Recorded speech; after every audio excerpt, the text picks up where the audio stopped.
I recently found myself sitting on the start line for a national rowing regatta.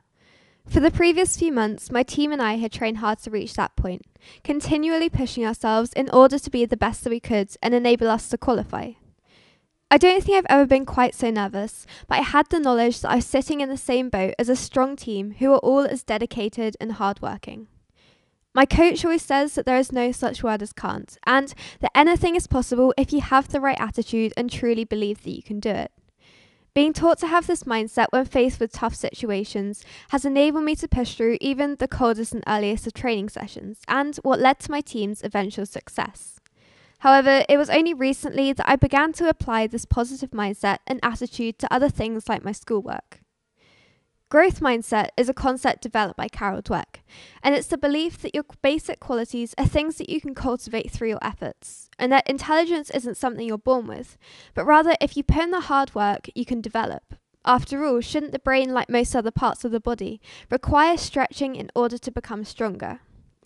In one of her speeches, Dweck talks about a Chicago high school, where students are given the grade not yet if they failed. I feel like this really encompasses the whole culture of the growth mindset. Just because someone can achieve something great without any practice doesn't mean that you can't go on to achieve the same thing, if not better, with some extra practice and hard work.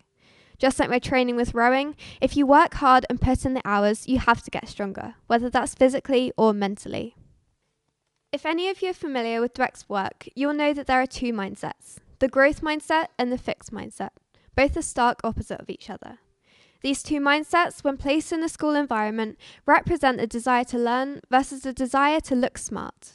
We live in such a competitive society now that students are constantly being tested and retested in order to assess their abilities. Obviously, this is required as part of going through school, but your mindset really does affect your outlook on these tests. I have peers that get extremely worked up about assessments and interim tests, and whilst it's good to make sure they do try hard for these tests, it's not the be-all or end-all if it doesn't go to plan. Growth mindset learners, with their understanding of how intelligence can grow and that failures and constructive criticism should be taken on board, see the test as a way of evaluating what they need to do in order to improve. They learn from the mistakes so that it doesn't happen again. Fixed mindset learners, on the other hand, see it as a threat. They shy away from challenges through fear of failure, of not looking smart. When criticised, those with a fixed mindset don't see it as a way to better themselves and build, but rather a personal criticism, an insult to their intelligence. They think that if they were truly clever, they would not need to be putting in the effort and would be perfect straight away. This has an extremely negative effect.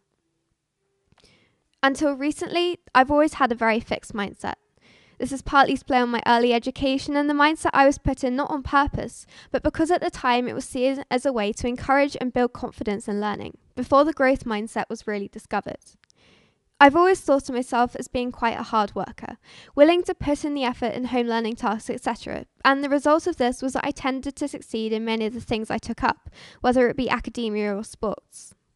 When I joined junior school in year 3, I was marked out as being gifted and talented, one of the select pupils that apparently had an aptitude for learning and was naturally gifted. Of course, my parents were thrilled as parents' evening after parents' evening I was showered for praise for my natural abilities that resulted in immense achievements and grades. At the time, this really helped to boost my confidence in my abilities, but the long-term effects were detrimental. There was one fatal flaw. Whilst being told that I was naturally gifted, I began to sink into a different mindset. As I mentioned earlier, the fixed mindset is one where rather than having the desire to learn, you have this desire to look smart. Suddenly, I became obsessed with getting top in the class. I had to. After all, was I not naturally talented? On the surface, aiming high wouldn't have seemed like a bad thing at all. But it was the fact that it was tied on to this idea I thought I had an aptitude for learning that made me feel as though any effort I put in would be an insult to my intelligence. If I was truly clever, then I would not need to try hard. Anyone will tell you that if you don't try at anything, then you won't succeed.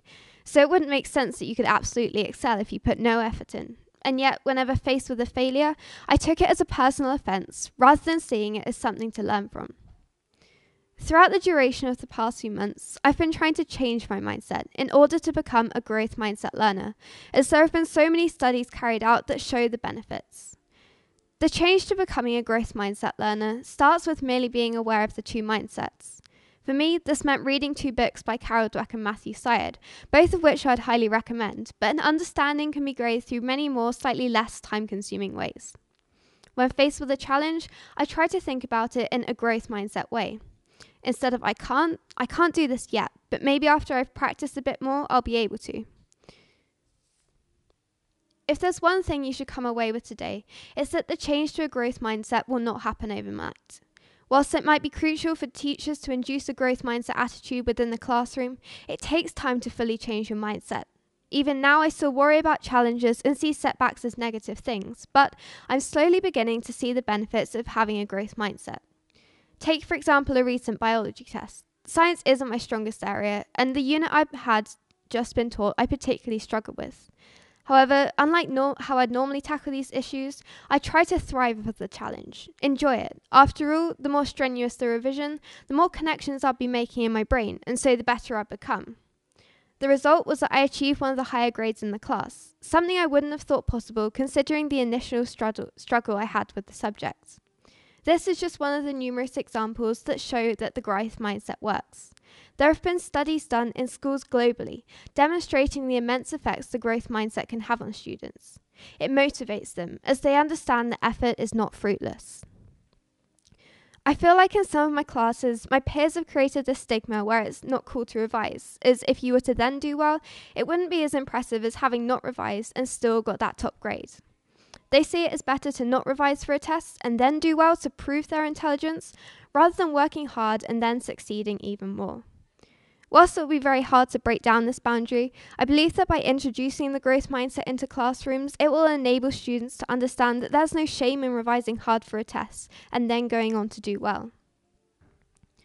Although we're far from becoming what's regarded as a growth mindset school, there have been some aspects of classwork that I feel have been really beneficial in helping me to change to a growth mindset learner. It's the small things like purple penning my tests and review sessions, analysing every detail and then adding on extra bits of information, then having it remarked and given a second rework grade that allow me to actually see the difference those extra bits are putting in, so that I can think, well, if I learn that bit of information for next time, I can include it and get that slightly higher mark. Linking back to the positive attitude I gained from rowing, I really find it helps me to set high targets because at the end of the day, if everyone works hard, who's to say that they shouldn't too be able to get that A star? One teacher I've had makes us title our homework, "I'm going to get an A star," when we have to redo parts of our assessments. And I found that it's the little things like these that really help you to get into the right frame of mind and be reminded of the growth mindset, so you can think, yeah, I can do this. As I was when I first found out about the growth mindset, you may be slightly skeptical. Society has told us about natural talent and intelligence for so long that many of us have been put into a fixed mindset. However, by evaluating your mindset and beginning to introduce the growth mindset into the classroom, it really will benefit the students as it has for me. I've become more motivated, more willing to work hard when faced with challenges, and it's this kind of resilience that's required for success. So, to summarise, intelligence is not a fixed quality, but can be developed through hard work and practice. The change to growth mindset is gradual, but very rewarding. It takes time and it takes effort.